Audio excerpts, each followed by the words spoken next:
ocupados normales. Este es también un espacio ocupado, de otra manera, pero lo es. En lugar de dando una patada a la puerta y poniendo una pancarta, hicimos una serie de cuestiones legales para alargar el proceso de estar en este local y así hacer lo que sería una especulación a la inversa de la banca. Los bancos intentan especular con esto para aumentar el precio y el hecho de que nosotros estemos aquí hace que el precio de este inmueble vaya bajando. Esperemos que baje lo suficiente como para colectivizarlo, pero la cosa por ahora está complicada. Pero bueno, seguimos teniendo bases en la manga legales para continuar aquí, haciendo lo que hace la cooperativa, que es en base a oficinas y comisiones que tratan de la salud, la educación, la vivienda. Y bueno, intentamos hacer charlas y ciclos como estos, pues que van alineados con nuestra manera de pensar. En este caso, el tema de la memoria histórica del anarquismo pues está muy presente en la cooperativa, en los valores que tiene de apoyo mutuo y crear redes para poder sobrevivir al margen de lo que es la simple acumulación de capital.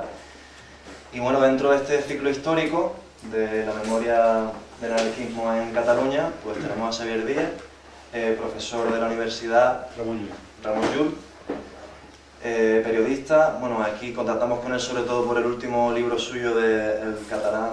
L'anarquisme fet diferència català. Exactamente.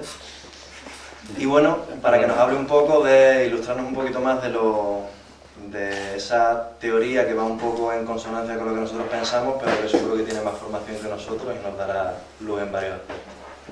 Bueno, primer de tot, moltes gràcies per venir i una disculpa. A mi m'agradaria poder agafar, jo visc a Girona, m'agradaria poder agafar el tren de les 8:50, de manera que pot arribar un moment en el qual hi hagi un debat superapassionant, però hauré de sortir corrents. Per tant, no m'ho prengueu, no us ho prengueu malament. Bé, a veure, hi ha una mica de confusió. En un principi se suposava que m'havien convidat a parlar una mica del llibre, després m'havien comentat de parlar un debat amb el meu exdirector de tesi, l'Àngel Duarte, sobre temes de republicanisme, i després sobre cultura llibertària. De manera que, clar, soc molt disciplinat, m'he preparat tots tres escenaris, però al final, com sempre, malgrat que jo em preparo molt bé les classes, sempre acabo improvisant. De manera que al final faré un max mix de totes tres coses. Parlaré una mica del llibre, que jo entenc que aquells que se l'hagin llegit veuran que té unes tesis una mica provocadores, tot i que en realitat, potser no tant, que planteja una qüestió... Bueno, ja en parlaré sobre el tema. I també parlaré de qüestions de cultura i també de la pròpia imatge de l'anarquisme des del punt de vista de la història. Mireu, jo començaré clarament per una anècdota. Això, les anècdotes sempre va molt. Quan jo soc barceloní, el meu pare, que va morir fa poc, tenia 10 anys quan hi havia la guerra. La meva tieta l'acabo de visitar ara, té 85 anys, i m'explicava una cosa que m'explicava una cosa, que durant la Guerra Civil, tampoc és que estigués massa assabentada,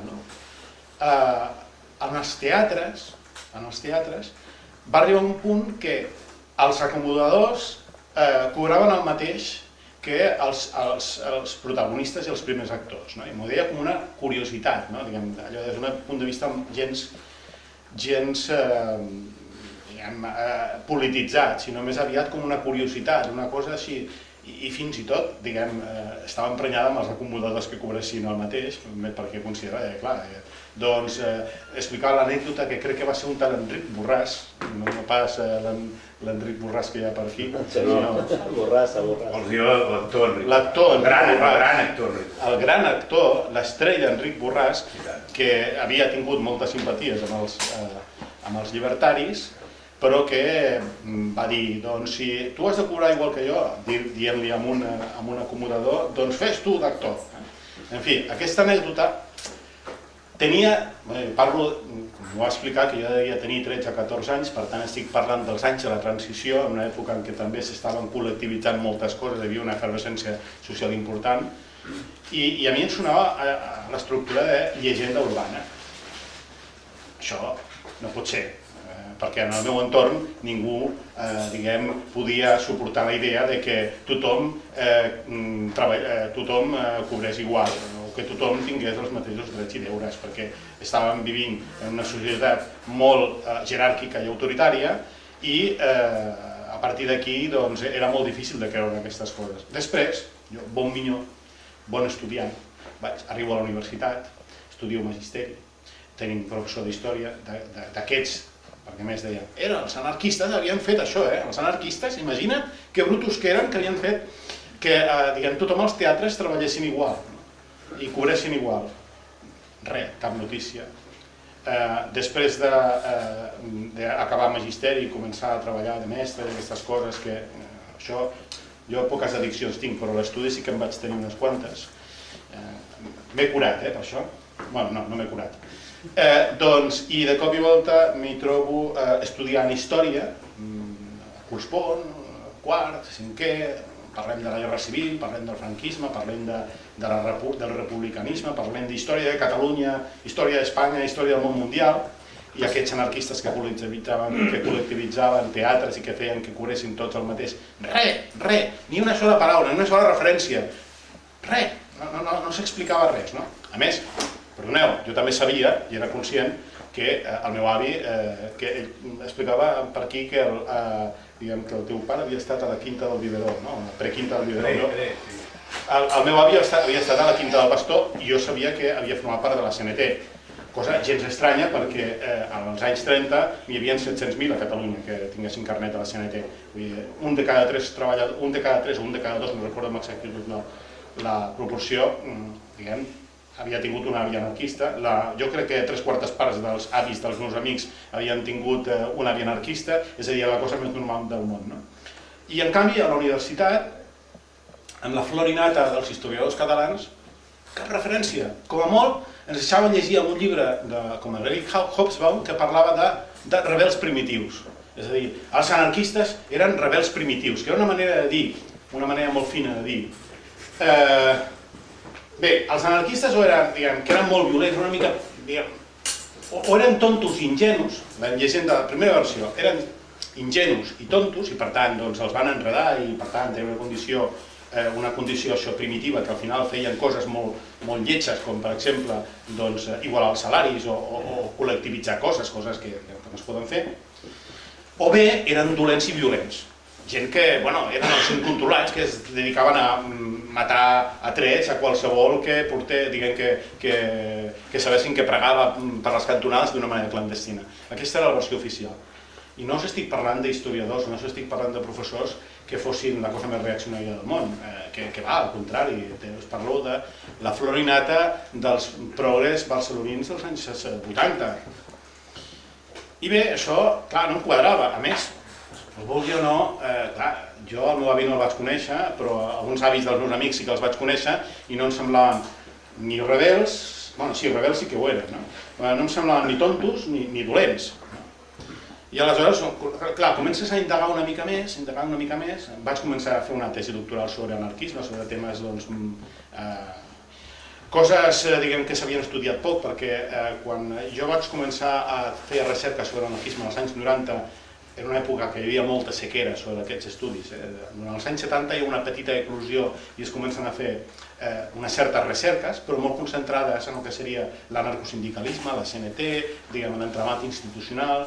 De vegades eren llibres molt bons i investigadors molt bons com Josep Termes, que aquí no vaig tenir la desgràcia, aquí no vaig tenir la sort de tenir com a professor, o altres, però que de vegades hi havia altres estudis que eren molt dolents, reproduïen algunes actes d'alguns escrits, etc., molt incomplets, amb dificultats per tenir totes les dades, en fi, aquest tipus de coses.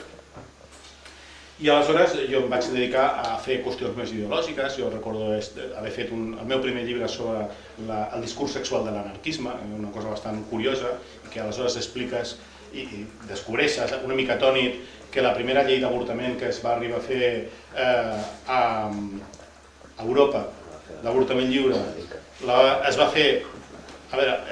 fer i es va practicar exclusivament a Catalunya, diguem, no només perquè una senyora que es deia Federica Montseny fos la primera ministra de Sanitat, sinó perquè hi havia un metge que aleshores tenia 25 anys, que es deia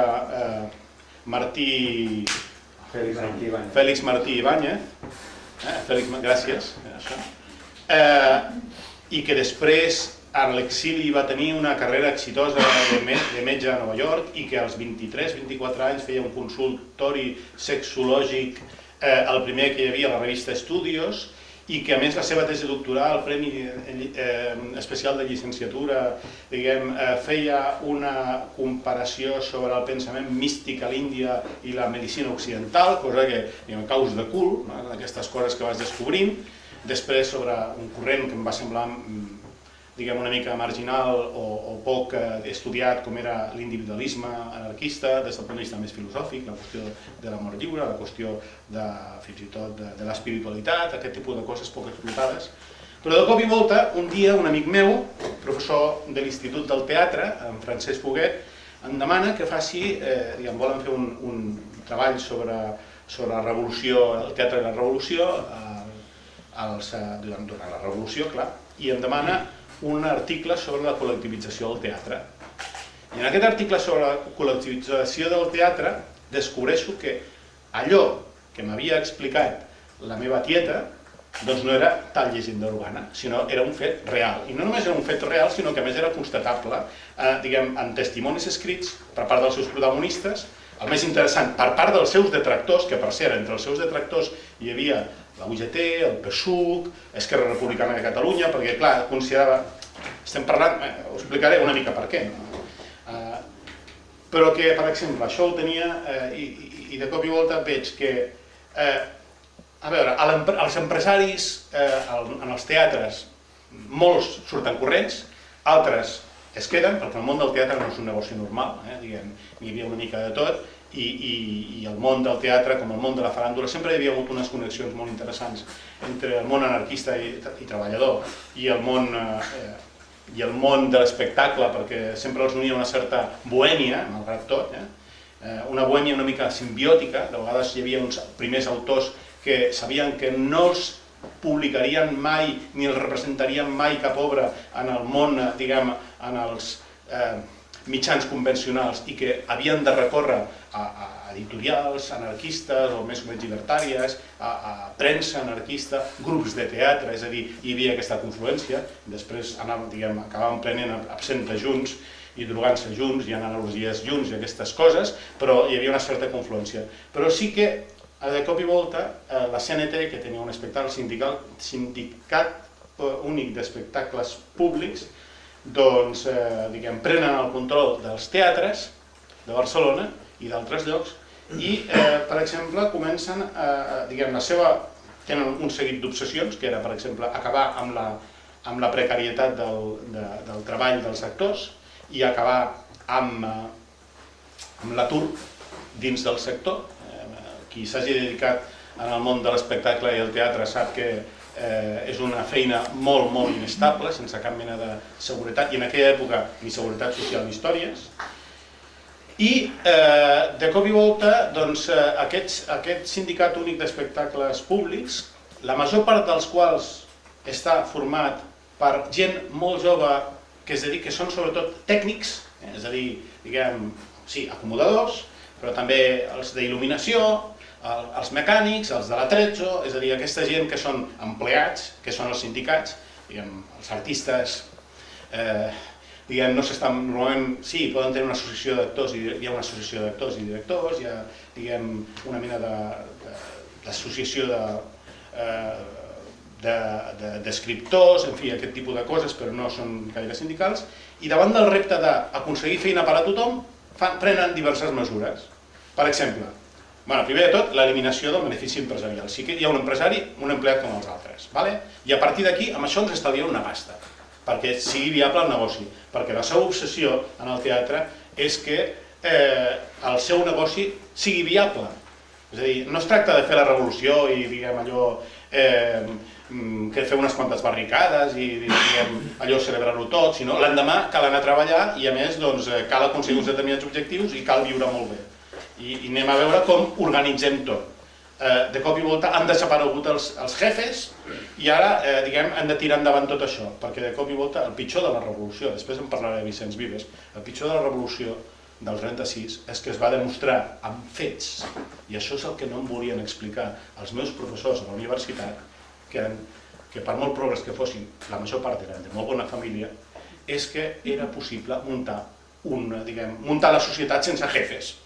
És a dir, que la gent que hi treballa, la gent que està dia a dia fent les coses, és capaç d'organitzar-se i les coses funcionen bé o malament, però ara en l'actualitat tenim una societat formada per jefes i més jefes i subjefes i diguem, tampoc el nostre funcionament es pot dir que sigui fantàstic ni meravellós, més aviat al contrari.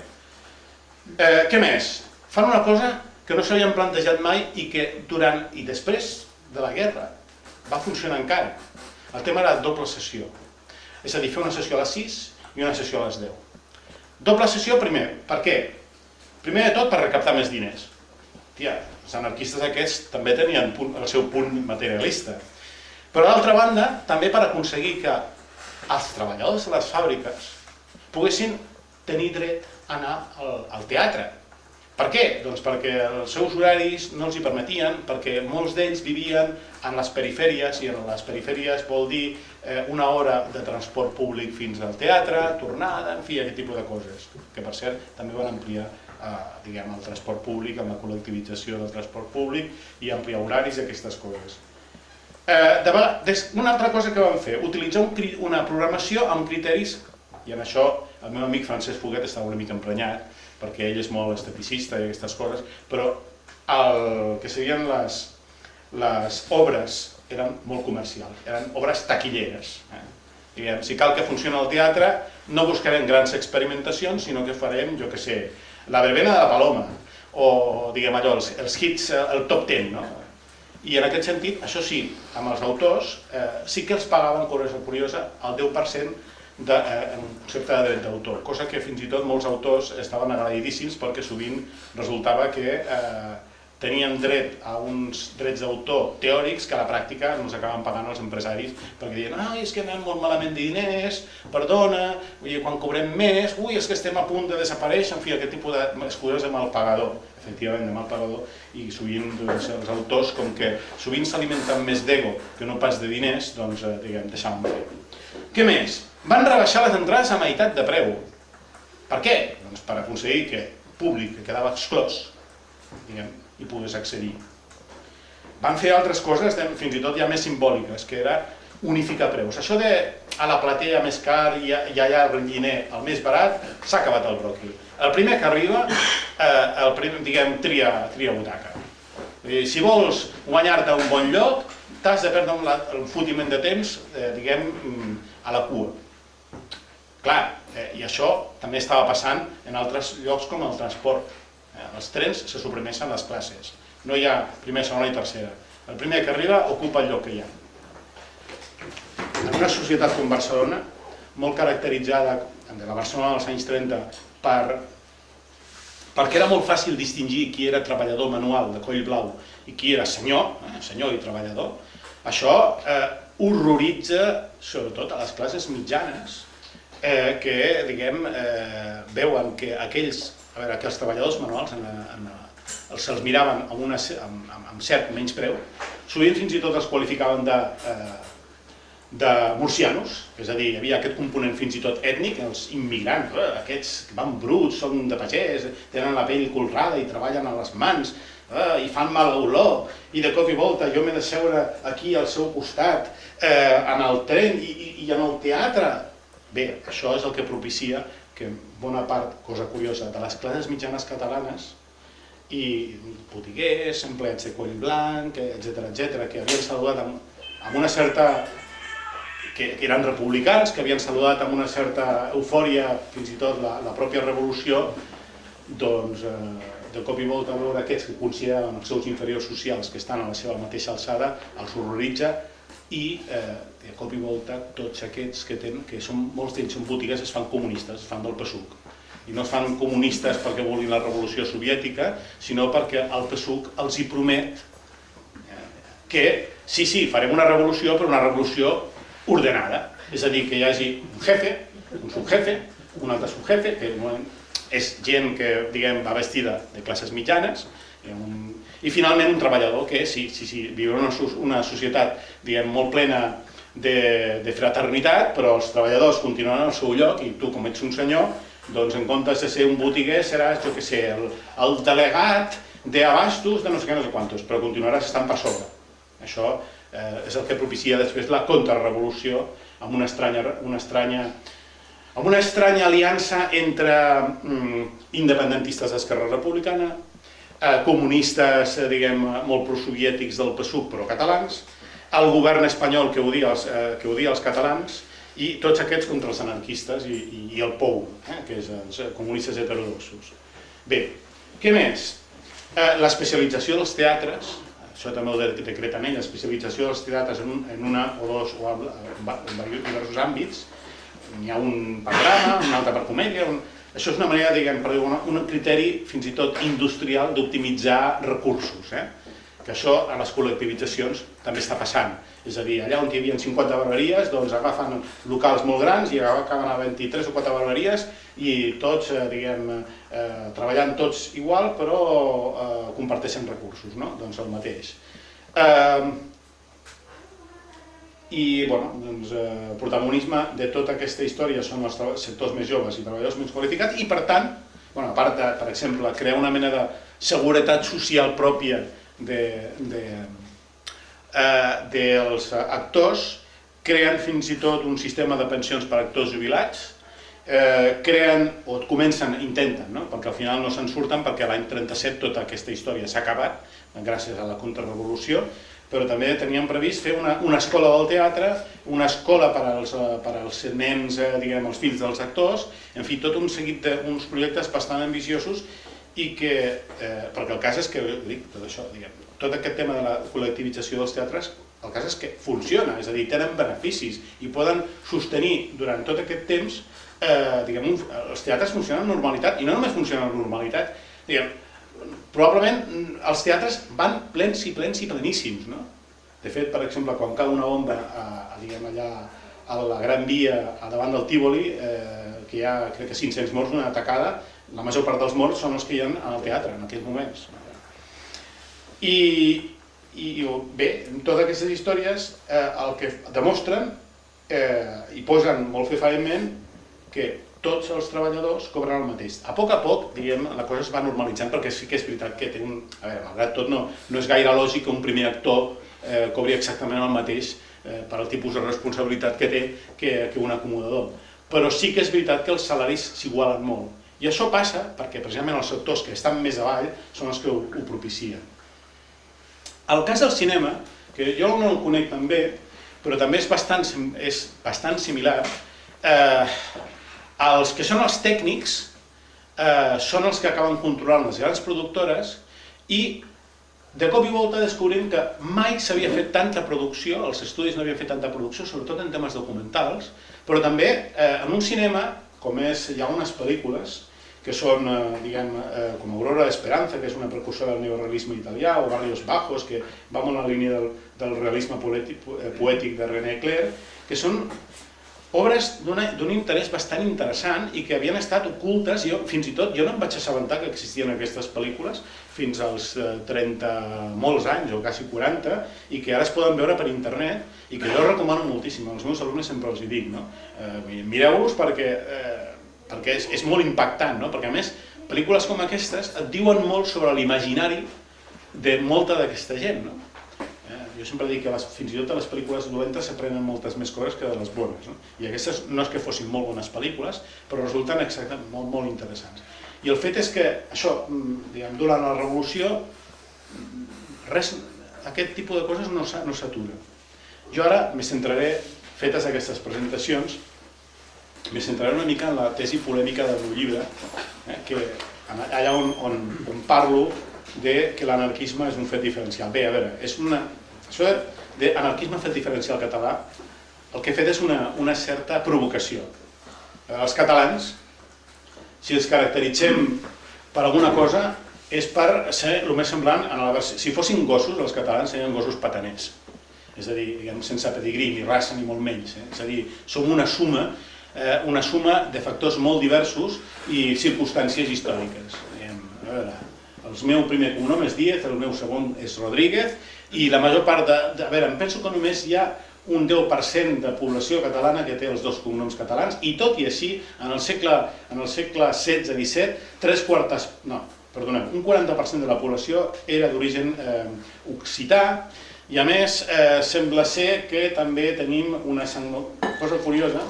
Fa molt poc vaig llegir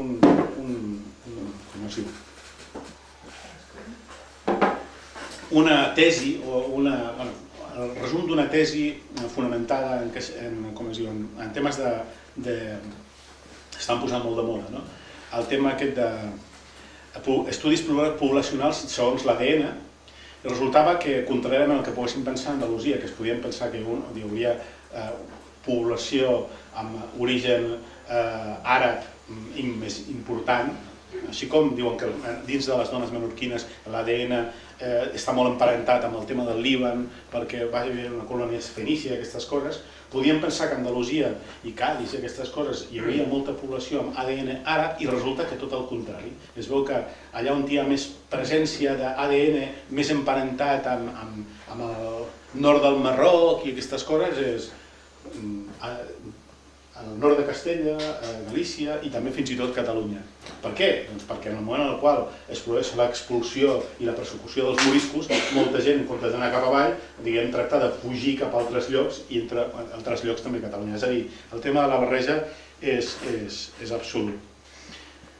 Bé, jo vaig a fer una mica d'egohistòria. Tornem una mica en el moment en el qual jo era un estudiant d'història, el qual no se sentia satisfet amb la informació que tenia. Lliçó, podem tenir una formació acadèmica més o menys digna, però al cap i a la fi només nosaltres mateixos som responsables del que aprenem. Per tant, el millor mestre és un mateix i la millor manera d'accedir a la informació és a través del propi esforç. Evidentment, la universitat i les institucions acadèmiques ens sinistren per poder ser uns bons recercadors i això és el que més o menys hem de fer perquè cadascú és responsable del que acaba estudiant.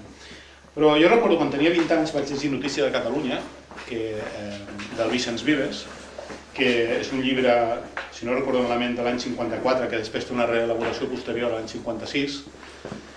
I aquest llibre em va impressionar molt, parlar dels grans mites de la societat catalana, Vicenç Vives. Parla, per exemple, de Catalunya, terra de pas, cosa que en aquest sentit sí que és cert, però després parla dels valors inherents al poble català. El seny, parla també de l'esforç i el treball, en fi, tota aquesta història que els catalans no ens sabem relacionar amb el poder, tot aquest tipus de coses hi entra. El torno a llegir al cap d'uns quants anys, l'any 2010, que era el centenari del seu naixement i el 50 aniversari de la seva mort, quan ja tinc una mica més de formació i he llegit molt més i aleshores, em conec una mica més bé la història de Catalunya, teòricament, si més no, i clar, descobreixo que això que explica sobre els catalans, bona part de les coses que explica sobre els catalans és simplement mentida. Entre altres coses perquè això que sembla que, segons Vicenç Vives, caracteritza els catalans, es mires, fonts històriques originals i més aviat, ja des del segle XVI, XVII, XVIII, te diuen de tot. Els catalans són gent molt violenta, som anarquistes que no paren de posar bombes contra els reis i la família reial, que a la mínima te treuen la navalla o el pedrenyal, que no volen creure de cap de les maneres que hi ha un rei nostre senyor i superior al resta del món, que a qualsevol noble el tracten de tu a tu, són gent desagradable, que t'escupa la cara, en fi, aquest tipus de coses, i això no és que, com podia haver pensat, que són, que això passés a principi de segle o quan ja la societat burgesa s'hagués instaurat ja en el segle XIX. No, al segle XIX continuava havent-hi la mateixa opinió. Un català era... Si un veia un català i veia que probablement, segurament, devia portar una bomba Orsini a la bossa per poder-la tirar contra qualsevol altre. En fi. Aleshores, clar, què passa? I perquè això del seny, dels catalans gent ordenada, amant del treball, la disciplina, l'ordre, etc. Això ha colat. I això ha arribat com a tòpic. Suposo que és el que a Cádiz se deu sentir, els catalans, uns tios molt avorrits, que només pensen a treballar, que només pensen en el seny, que són molt... Bé, el problema és que aquests no eren els valors dels catalans. El problema era que el senyor Vicenç Vives, que formava part d'un grup, un col·lectiu molt important, entre els quals el senyor Estapé, etc., entre els quals l'Opus d'ell, a través del pla d'estabilització, tota aquesta gent l'any 59-60 entra al govern. I són un grup, per dir-ho d'una manera, que conxorça dins del propi franquisme per poder fer un tomb dins del que seria la política interna espanyola i acceptant el franquisme fer d'Espanya una societat que s'incorporés a un capitalisme normalitzat. Per tant, els valors que diu que atribueix als catalans no són els valors dels catalans, sinó els valors de l'Opus Dei. Disciplina, treball, ordre, seny, en fi, aquest tipus de coses. El problema és que això ha quedat, ha colat fins i tot com un tòpic i ha capgirat la percepció fins i tot dels catalans que havien tingut fins al moment. De tota manera, Vicenç Vives se li poden fer moltes crítiques, però un home profundament intel·ligent. I fins i tot en el seu llibre Notícia de Catalunya, aquest llibre que jo recomano molt la seva lectura, encara que estigui plena de mentides, perquè són mentides molt ben explicades, a més està molt ben escrit. Doncs resulta que, a banda que són els valors... A veure, el llibre aquest no és un llibre d'història, es ven com un llibre de la història dels catalans, però en realitat és un projecte polític. Doncs explica diverses qüestions que són una mica inquietants. Doncs diu que, alerta, que hi ha factors dels catalans que són molt negatius. Quins? Doncs la gran propensió catalana a les revolucions. I fins i tot en el propi llibre comptabilitza 11 revolucions des de la formació de Catalunya, des del segle XV fins a l'actualitat, començant pels remences, cosa curiosa, Catalunya és l'única societat baix medieval o ben medieval que després d'haver estat de les més feudalitzades és capaç de fer una revolta pagesa i la revolta pagesa triomfar. Penseu que revoltes pageses n'hi ha moltes arreu d'Europa i totes acaben, com el Rosari de l'Aurora, vol dir amb els pagesos penjant d'un arbre. Doncs no, a Catalunya resulta que els pagesos, després de la Gran Pesta Negra i aquestes coses, s'alien entre ells, s'organitzen autogestionàriament d'una manera exemplar, tant és així que fins i tot de cada 3 pagesos un va a la guerra i els altres 2 cuiden de les seves terres i fan uns torns rotatius, per d'alguna manera, s'organitzen autogestionàriament, fan aliances diplomàtiques fins i tot amb el rei per poder carregar-se els nobles i lluitar contra la Generalitat, i bé, triomfen.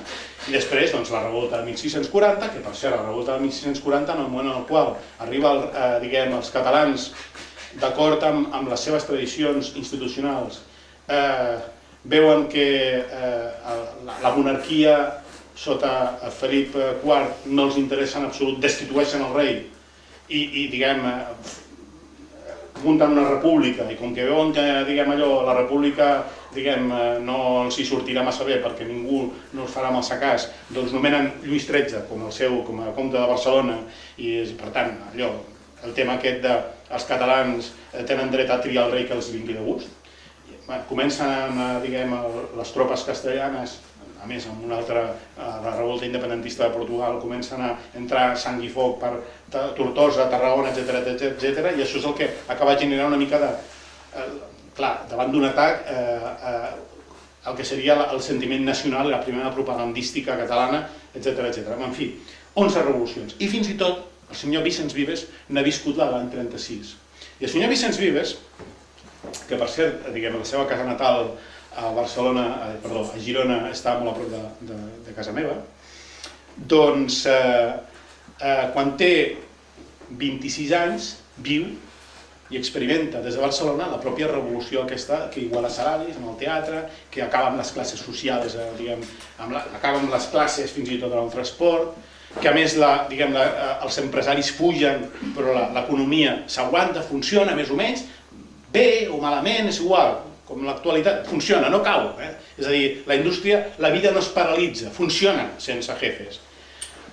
Això, el senyor Vicenç Vives ho veu, ell que és de Casa Bona, no és d'una família extraordinàriament rica, però sí que seria de classe mitjana alta, de la ciutat de Girona, ho veu horroritzat. Per què?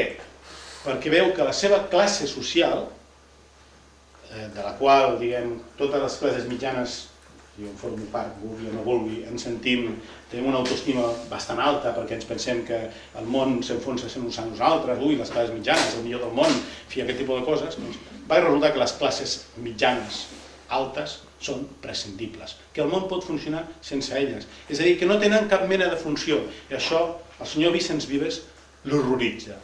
I per tant, doncs, considera que cal fer un discurs que doti d'identitat a una certa Catalunya i munti un discurs sobre Catalunya en el qual expliqui que Catalunya necessita ser indisciplina i ordre, fer en el treball, etc. I que aquests de baix, aquests murcianos que són una mica lletjos i fan mal olor i aquestes coses, que continuïn treballant a les fàbriques, ja els donen una mica de pinso. En fi, resulta que, això és el tema del pànic. Però tot i així, Vicenç Vives, que és un home profundament intel·ligent i és un home profundament culte, també tracta d'indagar el per què. Per què hi ha tants anarquistes a Catalunya, a diferència d'altres llocs? Perquè, clar, els anarquistes, a diferència d'altres moviments, han aconseguit que la societat funcioni al marge de les classes benestants. I els anarquistes, a més, no volen jefes. D'alguna manera sí que tenen els seus líders, per descomptat. Perquè entre qualsevol grup igualitari hi ha gent que, per alguna manera, té una mica el carro, s'entén perfectament, però com a molt se l'imprime un interpares. I aleshores li demana a un seu alumne, que es diu Casimir Martí, i és un religiós, encara és viu, és un capellà que fins i tot va tenir la parròquia durant molts anys allà a l'Hospitalet, com es diu aquest barri tan enlletjador de Gran Via? Bellvitge. Com? Bellvitge. Bellvitge, exacte, havia estat el pàrroc de Bellvitge. I ara el senyor Casimir Martí, que es diu Casimir Martí, sí, no, malauradament és lleig, malauradament. Vaig tenir una nòvia allà,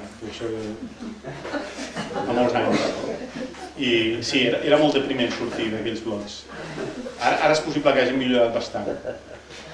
Bé, doncs allà el senyor Casimir Martí, que encara és viu i viu a la residència per sacerdots de Vilanova, va fer la primera tesi doctoral a l'estat espanyol sobre l'anarquisme. Diu, Orígenes de l'anarquisme en Barcelona, de l'any 56. Li va dirigir la tesi.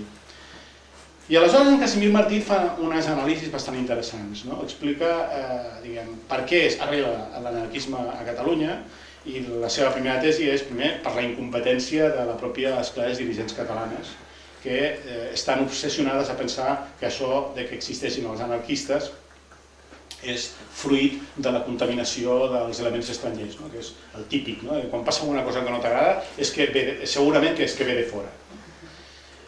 I ell el que explica és, a veure, a diferència d'altres llocs arreu d'Europa en el qual els treballadors poden tenir com a mínim una consideració per part de l'Estat que no sigui de delinqüents i que no utilitzin, pals ni una sola pastanaga, doncs, clar, què passa? Els treballadors no poden confiar en que l'Estat faci d'àrbitre perquè no és un àrbitre neutral i per tant les seves reivindicacions només poden funcionar en base a l'acció directa, és a dir, el pols amb l'empresari, o bé muntant una societat sota paràmetres radicalment diferents i al marge. I explica més coses, i després hi ha hagut altres teòrics que s'han dedicat a analitzar el per què hi ha tants anarquistes, hi ha tesis molt diverses, fins i tot hi ha una molt simpàtica d'un prehistoriador que es diu Bosch Gimpera, que als anys 30 va explicar que es mirava el mapa d'Espanya i mirava el mapa arqueològic i deia tradicionalment els pobles prehistòrics a Ibèria hi havia d'una banda les societats a Catalunya, tot el que seria l'art llevantí, València, Catalunya i la zona oriental d'Andalusia, on hi ha molts anarquistes, hi havia més presència dels ibers, que els ibers eren pobles que en els seus enterraments es veu clarament, com a prehistoriador que era, que es veia clarament que eren societats més igualitàries, que eren pobles confederals, és a dir, que no tenien un domini sobre l'altre, una mica com els grecs, mentre en canvi a la península, el que seria l'interior, la meseta,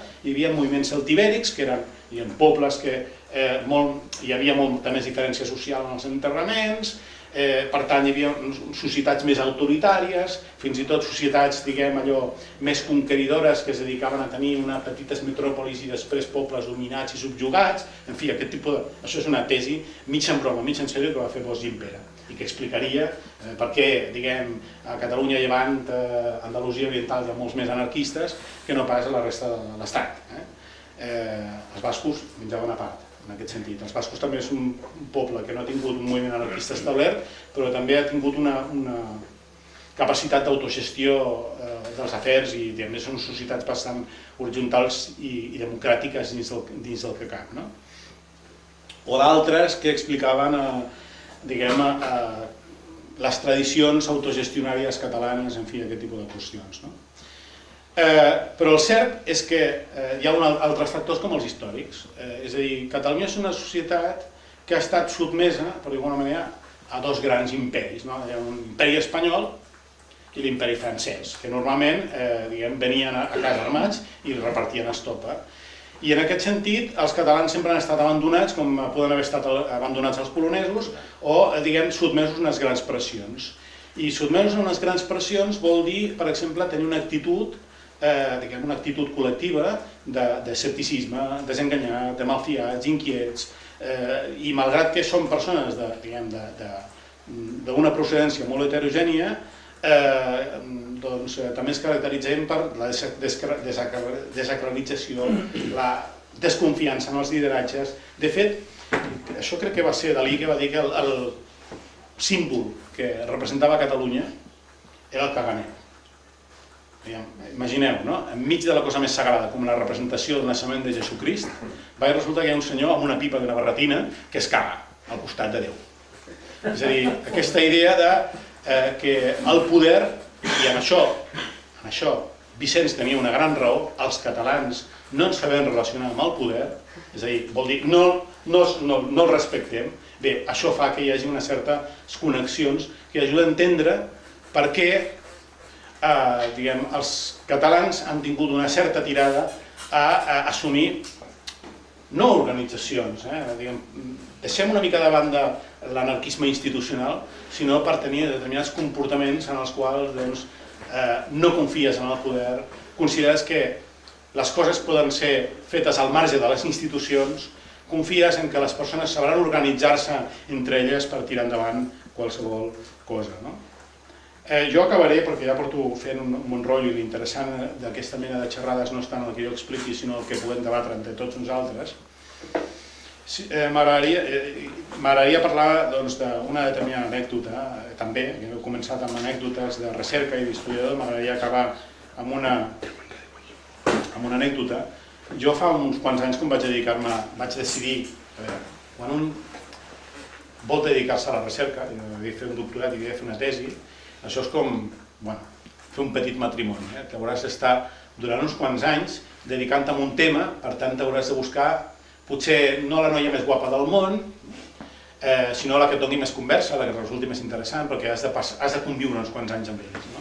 I per això em vaig dedicar en certa mesura a l'anarquisme, perquè bàsicament era un tema que era bastant desconegut, bastant ignorat, li havien tirat una mala fama terrible a sobre, i quan vaig començar a investigar, un dels llocs on més em vaig investigar va ser a l'Ateneu Enciclopèdic Popular, tenim alguns amics que vaig fer aleshores, per aquí, i una de les coses que més em sobtava és que per cada estudiant com jo, buscant alguna cosa, papers, molestant amb el Manel Laiza o amb el Carles Sanz, escolta, busca'm aquest paper, per cada un de nosaltres n'hi havia com 4 o 5 eren estrangers. I a més et preguntaven, oi, què tal la revolució? La revolució espanyola, el 1936. Clar, jo com a bon estudiant que havia fet tota la meva carrera en l'àmbit institucional i que fins i tot es pensava que allò dels teatres era una llegenda urbana, Una vegada, fins i tot, amb una certa raó, l'Abel Paz em va esbroncar, dient: ja estàs parlant de la guerra i no parles de la revolució.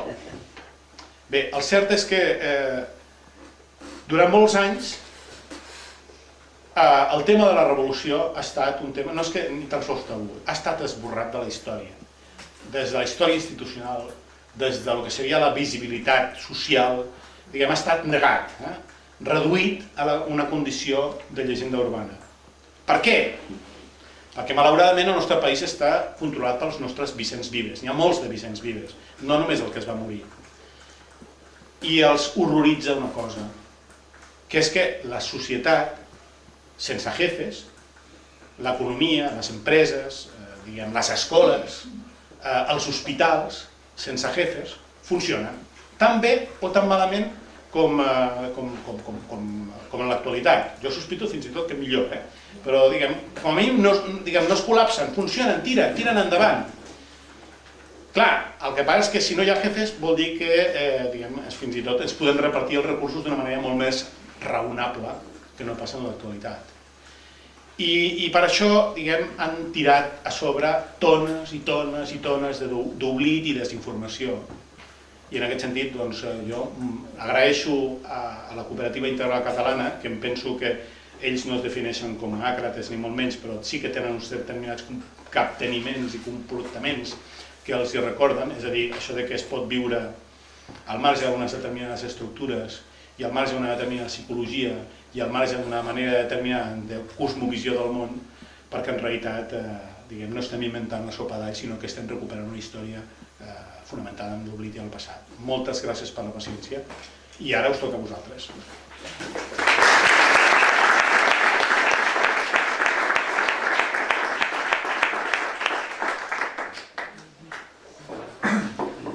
Si m'ho permeteu, jo faré una mica d'hostesa i acostaré el micro als que vulgueu fer alguna pregunta.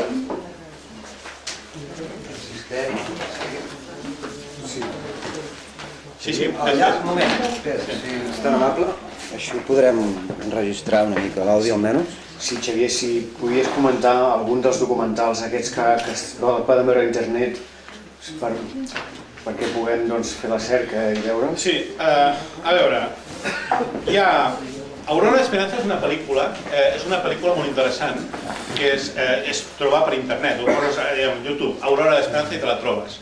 I que a més parla d'un... A veure, la història és, que recorda una mica Ladrón de bicicletes, gairebé. Una família torna de la primera setmana de vacances pagades que s'estableix durant la República.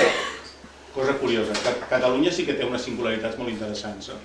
Es van haver de fer vagues, a Catalunya és l'únic lloc on s'han fet vagues per tal de fer complir les lleis. És a dir, a l'any 31-32 hi havia vagues per fer complir aquesta llei de la setmana de vacances pagades. Bé, doncs, quan torna de vacances resulta que l'empresa l'han tancat i es queda a l'atur. I aleshores és un matrimoni, veu que l'home no troba feina, la dona, la fan exhibir en uns aparadors, com si fos en plan una certa capacitat d'humiliació, els nens ploren de gana, cues d'aturats, i de cop i volta hi arriba un moment en el qual algú diu amb aquesta cua d'aturats, doncs que treballin! I aleshores algú comença a llençar la primera pedra i s'arma la revolució, per això es diu Aurora d'Esperanza, una pel·lícula curta. Després, Barrios Bajos parla també d'un lloc, Barrios Bajos és en el barri xino, en el qual hi ha un home bo, molt bo a l'estil de les pel·lícules del René Clair, que viu en una zona molt depravada i hi ha una indústria de tracte de blanques, allò amb prostitució, hi ha el típic burgès drogat i decadent i aquestes coses, i aleshores l'home bo tracta de salvar la noia pobra que l'estan prostituint. Un tema molt poc utilitzat, molt revolucionari als anys 30. Penseu que als anys 30 la indústria espanyola del cinema feia Nobleza Baturra y aquestes coses. Nosotros somos así, que és un musical a l'estil del Shirley MacLaine, aquella, aquests Shirley MacLaine, un musical de nens, en el qual aquesta pel·lícula no em va agradar gaire, però té el seu interès. I després hi ha un documental que per internet, si poseu Cine Anarquista, us sortirà tot el llistat de diversos llargmetratges, curtmetratges, fa molts reportatges. Hi ha un altre que diu Barcelona trabaja para el frente, que és un documental de com s'organitza la rereguarda. Per exemple, aquestes imatges són impactants. Una cosa que també sembla una llegenda urbana i que és així. L'Hotel Ritz és col·lectivitzat i de cop i volta aquella gent que sempre, els de més a baix, els treballadors, els que treballaven a les mans, els que treballen a les fàbriques, de cop i volta poden entrar en el Ritz, que s'organitza com a menjador popular. I hi ha imatges d'aquest, hi ha imatges de com aquesta gent està menjant en el Ritz. En famílies, allò menjant paelles, treballadors, aquestes coses, com van treballant per la rereguarda. Després hi ha una altra, que no me'n recordo el nom, la vaig estar mirant l'altre dia, soc molt dolent pels noms, molt dit Alzheimer, i parla de com funciona la vida d'un sindicalista durant tot un dia, que hi ha uns del comitè, que per cert, està rodada en el Foment del Treball, que és el lloc on, la gent que no ho sàpiga, la CNT, quan triomfa la revolució, ocupa el Foment del Treball. I no només l'ocupa, sinó que, contràriament al que es pugui pensar, no el destrueix, sinó que l'ocupa simplement i fins i tot encara fan algunes millores. La principal millora és que no hi ha cap empresari, bàsicament. Doncs, allò, que s'adrecen diversos comitès d'enllaç i pregunten, per exemple, tenemos una compañera que está a punto de dar a luz, ¿qué hay que hacer para poderla llevar a la clínica? Surten allà quatre tios, es veu que com a actors són perosos, perquè és una mena de reality show gairebé. Diu, pues lo que tienes que hacer es primero, tú eres el delegado, pues le tienes que dar un volante y con ese volante va al médico y no sé cuántos, no? En fi, aquest tipus de coses i visites a diverses fàbriques que té el seu interès històric bastant important. I després, tot el que seria les imatges dels dies posteriors a la revolució, les primeres columnes que se'n van al front, com los aguiluchos de la FAI. És a dir, tenen un interès cinematogràfic interessant, però sobretot un interès històric que és fonamental. I a més, clar, és això de que jo tota la vida, fins als 40 anys, aquestes coses jo no les he vistes. Tota la vida pensant o llegint coses que semblava com si no haguessin existit mai, i de cop i volta les veus. I tot això és internet, I tot això no es parla, perdoneu. Agafes el micro, Xavier? Sí, jo també volia preguntar.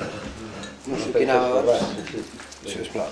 Sí, només constatar que jo he tingut la sort, diguem-ne, que per una banda el meu pare va treballar amb en Jaume Vicenç, per tant vaig conèixer Notícia de Catalunya de primera mà, jo no havia nascut encara quan va sortir, però gairebé, és a dir, vaig néixer al 56, vull dir que... Però el llibre era a casa, en permanència, per tant no el vaig poder llegir molt jove.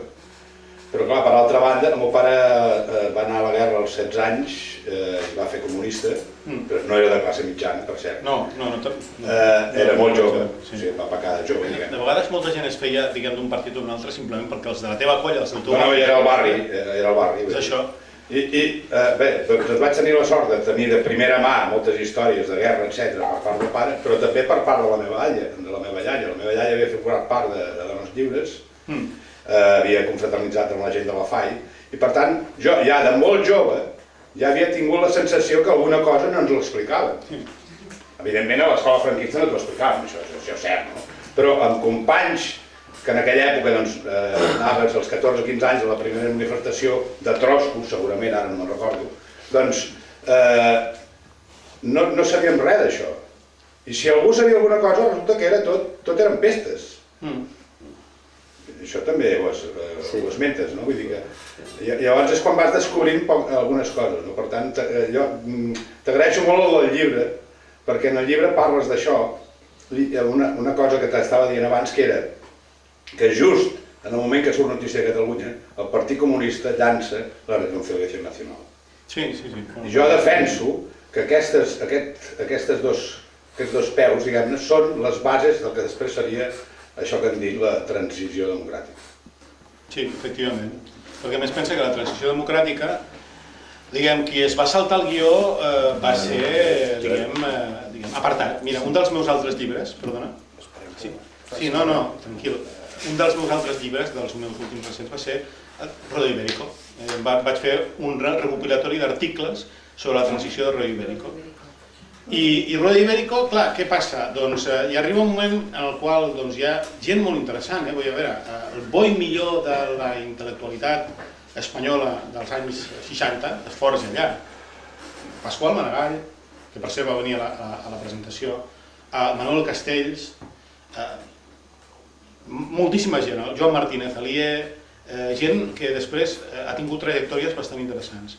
Però arriba un moment en el qual Joaquín Leguina, un dels col·laboradors, els diu, diguem, demana a tots que es vagin, i al Pepe Martínez, el gran editor de Rodo Ibérico, que vinguin al PSOE per organitzar la transició, i bona part n'acaba convencent en alguns, però els que s'hi oposen a formar part perquè no consideren que no és la seva feina i perquè saben perfectament que tal com ells mateixos escrivien en els propis articles, doncs això seria, diguem, com deia el Naredo, una oposició que no s'opone, doncs van tenir, el mateix Pepe Martínez va quedar absolutament marginat, malvivint de qualsevol manera, Rodo Ibérico va naufragar de 1000 maneres, bona part dels col·laboradors van tenir moltes dificultats fins i tot a les seves feines, com si fossin dissidents a l'època comunista. Els van fer la vida impossible, per no haver-se plegat a aquesta lògica, que formava part d'aquesta lògica. Jo sempre dic que el PP és el partit, diguem, alfa del franquisme, és el partit franquista. Però el PSOE és el partit eunuc. A veure, enteneu, des del punt de vista històric, a la Xina, antiga, la Xina imperial, diguem, quan l'emperador conqueria un territori, matava tota la gent, però deixava amb els nois mascles, els hi arrencava els genitals i els convertia en esclaus de l'imperi, però acabaven tenint un paper molt preponderant com a defensors de l'emperador, com a guàrdia personal de l'emperador, una mena de nens soldats, i fins i tot com a ambaixadors, personal molt qualificat, gent que feia la feina bruta de l'emperador. I en aquest sentit el PSOE passa el mateix. Vull dir, a veure, durant la Guerra Civil, molta gent del PSOE la van afusellar, la van empresonar, la van convertir en la més pura misèria. I ara mateix el PSOE, el Partit Socialista, el que està fent és diguem, captat absolutament i esclavitzat per l'Espanya franquista, doncs acaba fent aquesta mena de feina bruta, de complementació al que havia estat la continuació. La transició va ser la continuació del franquisme per altres mitjans, Clausewitz. La guerra és la diplomàcia per altres mitjans, doncs aquí aplicar-la.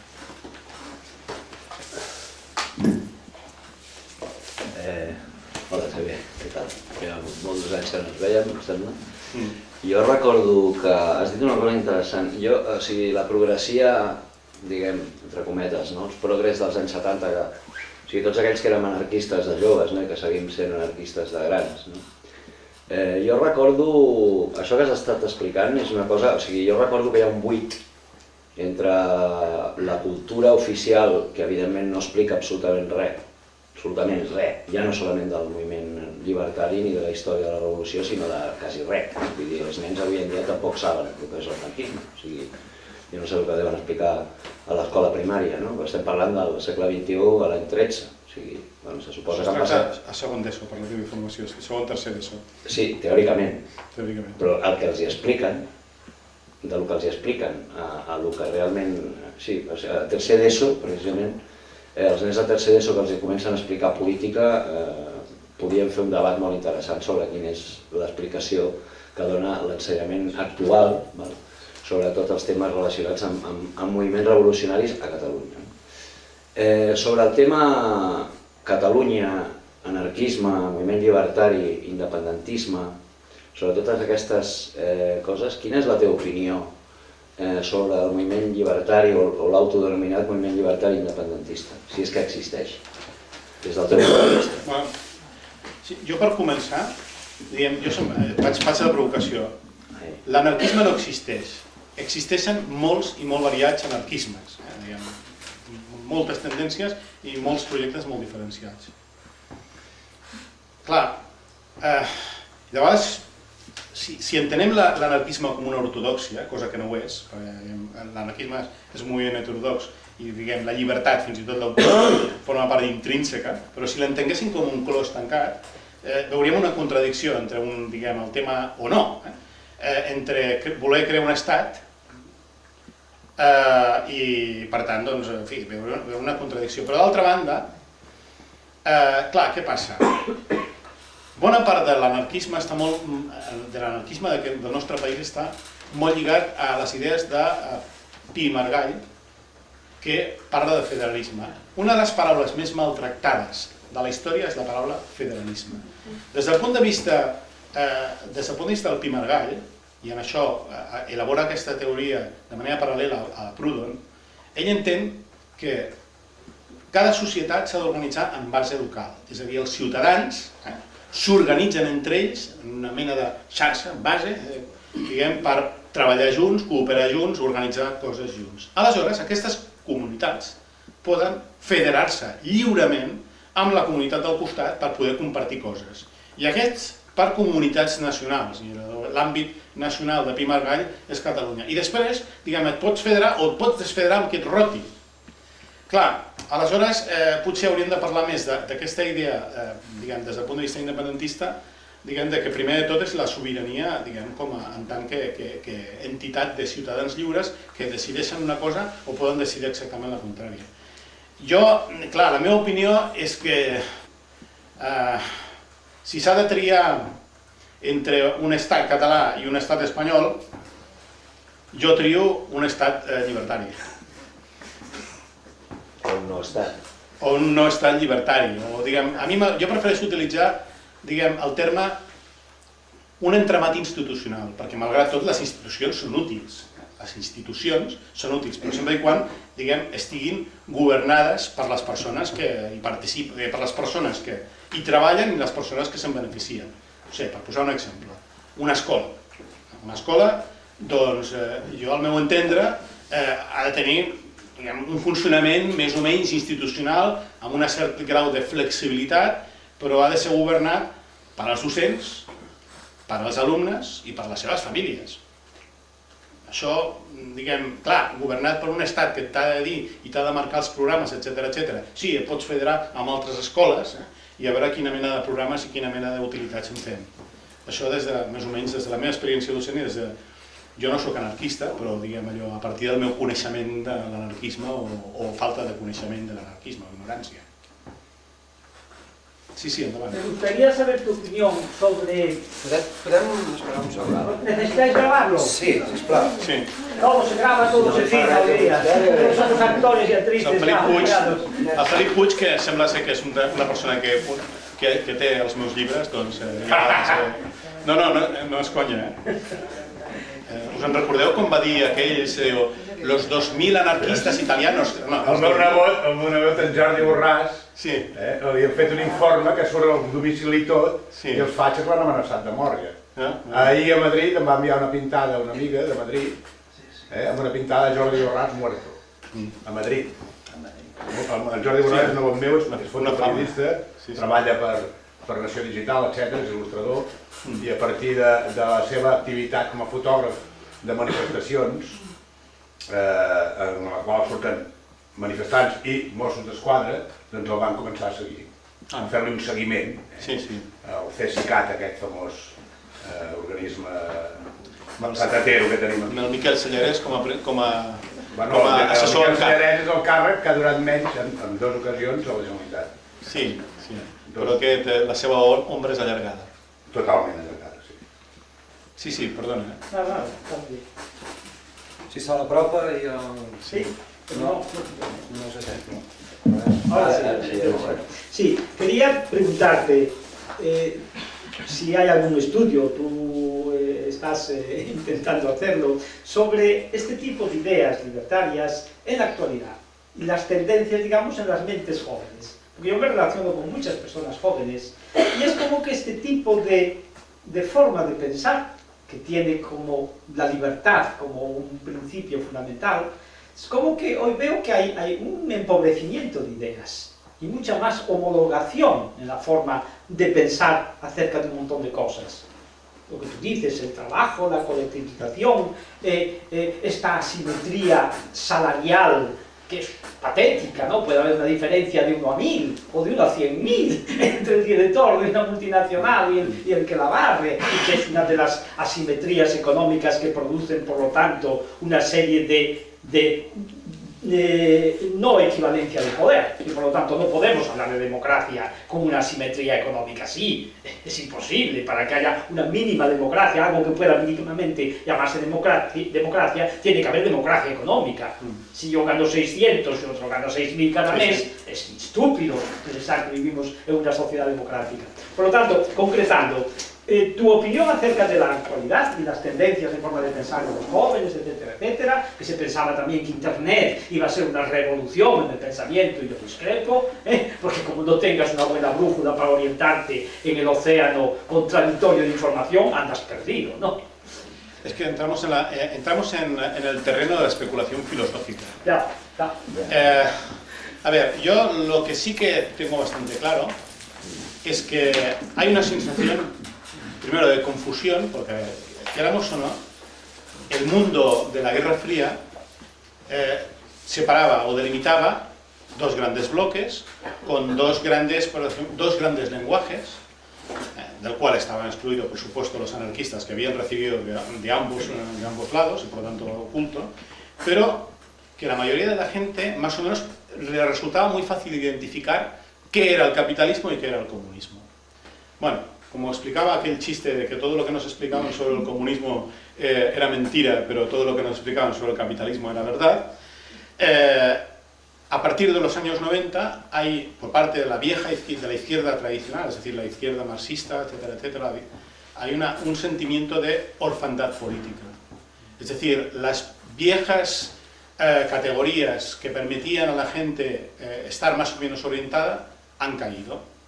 Y como hubo una voluntad deliberada de ocultar el pasado anarquista, pues la gente, yo tengo la sensación de que está buscando, está indagando, está explorando, y no vuelve hacia atrás, sino que reinventa un poco el pasado. Es un poco como volver hacia atrás. Y el tema de los jóvenes, bueno, los jóvenes no son, digamos, ni mucho más informados que nosotros, ni mucho menos, ni mucho más izquierdosos, son fruto de unas circunstancias históricas como cualquier otro. Yo siempre he dicho que la estupidez o la generosidad está muy bien repartida por géneros, por edades, por condiciones, en fin, no creo que los jóvenes como algo...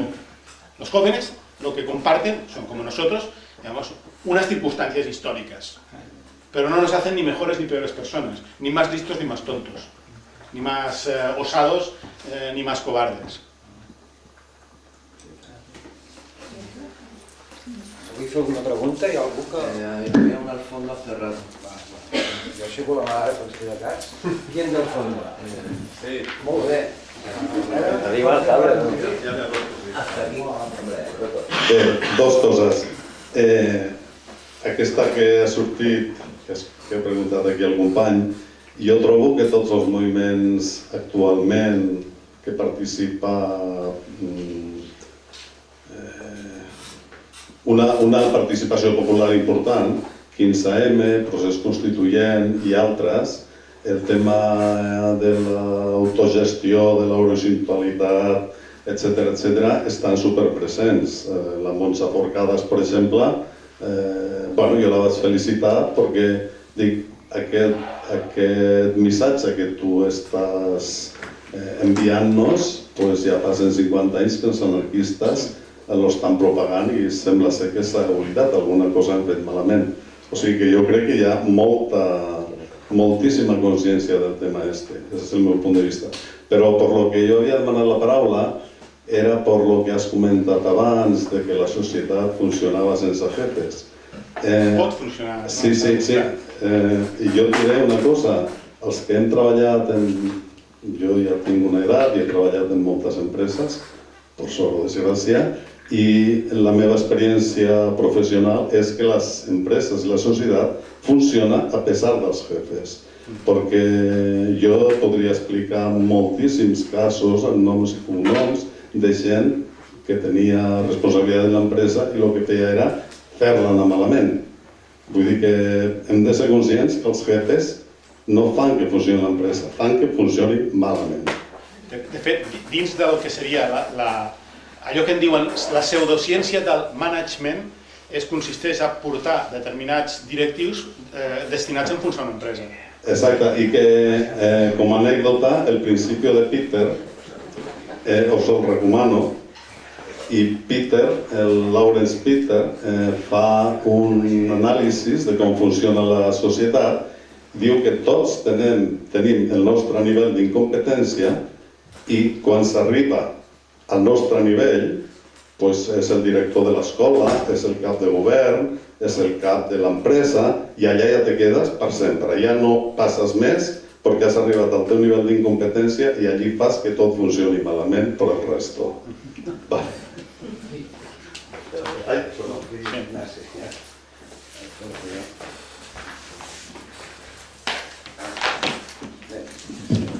Qui vol parlar?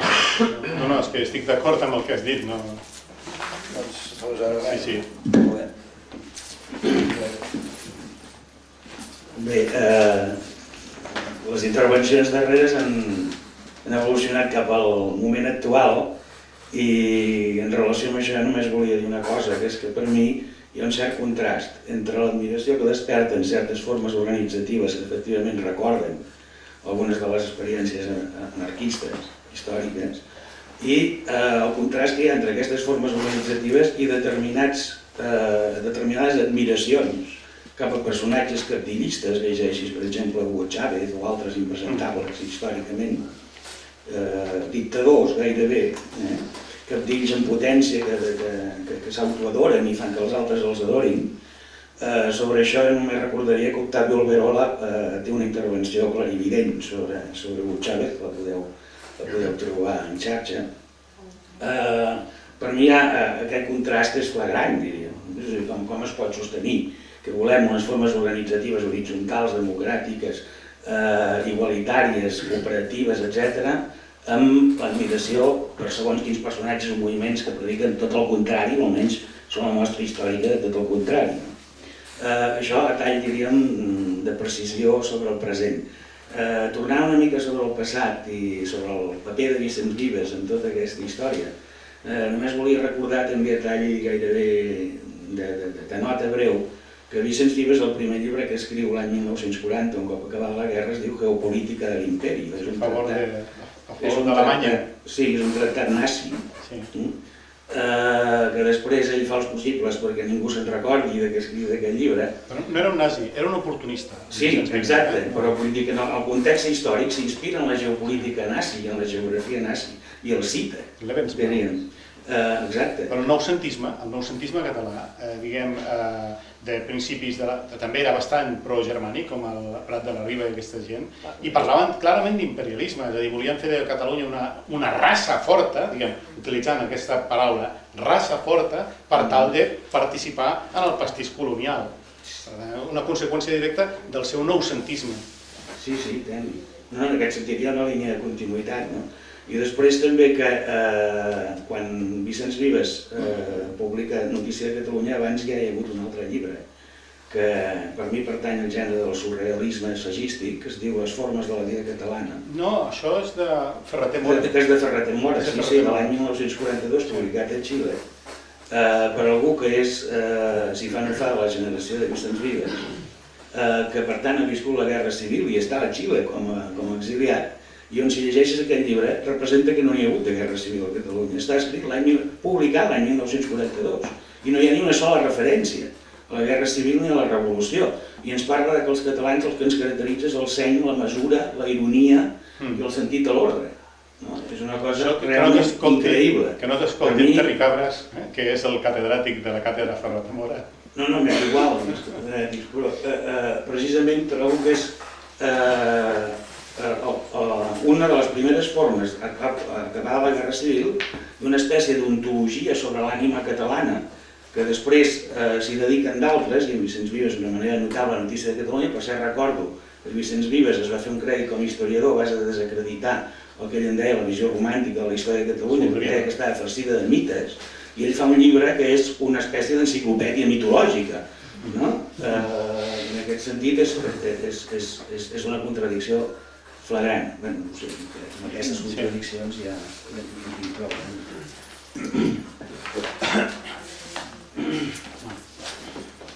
Malauradament, ara us hauré de fer l'última intervenció perquè hauré de sortir corrents, em sap molt de greu perquè m'agradaria quedar-me amb vosaltres. Respecte al que deies tu, diguem, durant els anys 40, 50, 60, no només a Catalunya, sinó a tot arreu, es posen molt de moda aquest tipus de llibres que buscarien una mena d'essencialismes als pobles. I, clar, ja ha passat el trauma de la Segona Guerra Mundial, abans de la Segona Guerra Mundial, utilitzar, diguem, idees com imperialistes o el tema de la raça, era una qüestió, diguem, que es tractava amb una certa normalitat. I a partir del trauma de la Segona Guerra Mundial, diguem, això s'ha de disfressar d'alguna manera una mica més elegant, però és la mateixa gent que s'ha format durant els anys 20 i 30 i continua pensant de la mateixa manera, simplement que tracta de simular millor la seva manera de redactar. I és això, diguem, tracten d'extreure l'essència d'un poble com si l'essència, diguem, a veure, com si existissin ànimes en un poble. El que sí que hi ha són circumstàncies. I circumstàncies històriques. És a dir, per posar un exemple, la meva mare, que és d'un poble de Galícia, sap perfectament el que és el caciquisme. I sap perfectament que són moltes i moltes generacions en les quals hi ha un cacic i una gent que obeeix, i per tant ella considera normal que hi hagi un rei i que els altres, diguem allò, sí senyor. Catalunya hem estat un país que ens han fotut per dret i al revés, que hem tingut moments en els quals uns cabdills ens van bombardejar a favor per Espanya i per l'imperi i aquestes coses. Hi ha hagut moments en els quals ha sortit un senyor que sortia allà a la terrassa i deia apoyaré l'estatuto, en fi, saps perfectament com acaba el tema, que a més som un país que hem après a desconfiar molt dels lideratges, no ens els creiem, i que per tant ens hem hagut d'espavilar, tradicionalment ens hem hagut d'espavilar i crear una contrasocietat perquè sabem perfectament que tenim un estat en contra, i tenim un estat en contra, i tenir un estat en contra vol dir que no ens reparteixen, ja no repartir-nos, ja no ens, és més difícil caure una mica en el parany del caciquisme.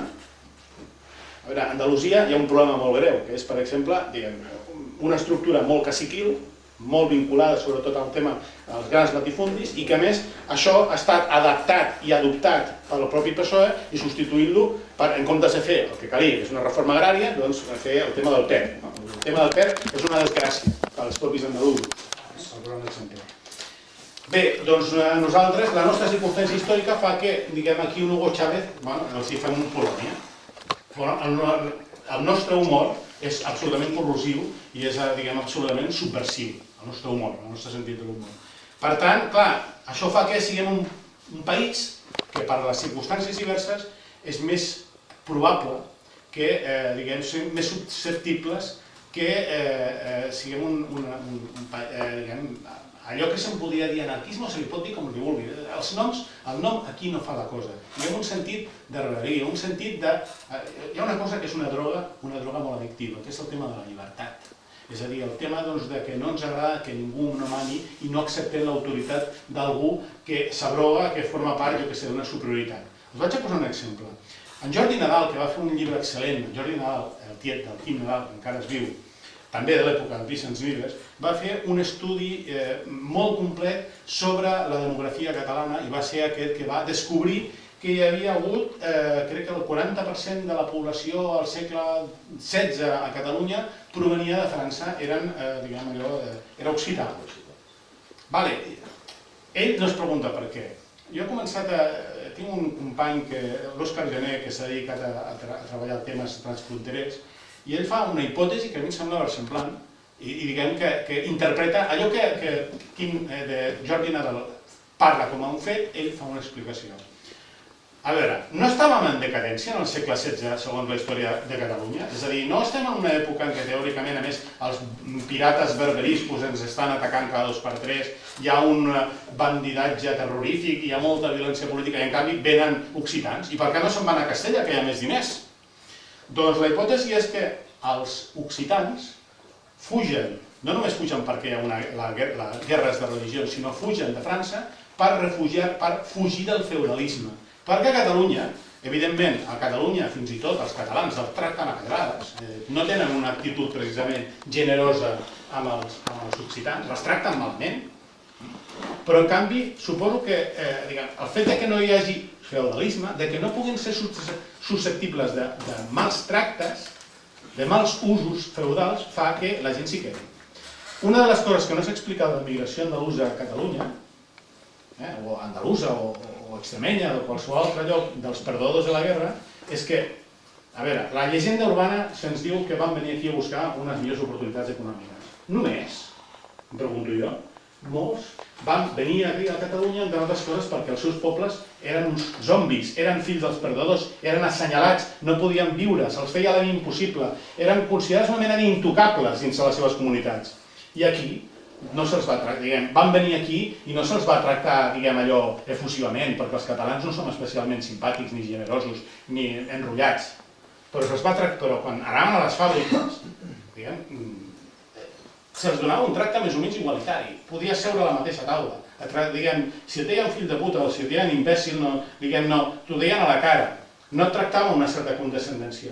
Això vol dir que la igualtat i la llibertat, allò, enganxa. És una droga molt perillosa. És una droga molt perillosa i és el que genera també, en certa mesura, una identitat. I això el que explica és que en aquest procés d'independentisme, des de l'ABC i la Paceta, es pensen que els que es diuen González i els que es diuen Pérez han de ser contra els independentistes, quan en realitat molta d'aquesta gent, quan tornen als seus pobles i veu que el fill o el net del cacic continua portant el mateix cognom del cacic fill de puta que els coneixia, doncs, clar, et sents més lligat a un país on potser la teva vida no és tan bona com creus que et mereixes, però almenys et tracten d'una manera raonable.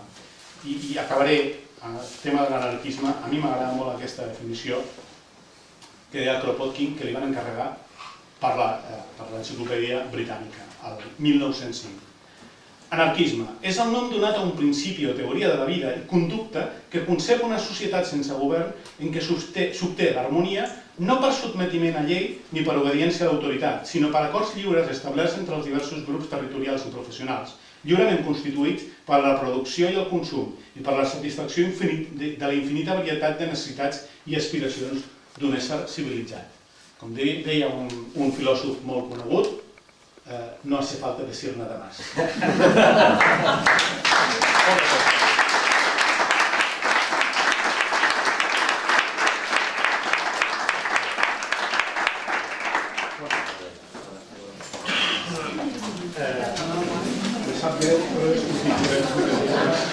¿Qué pasa? Sí, la foto.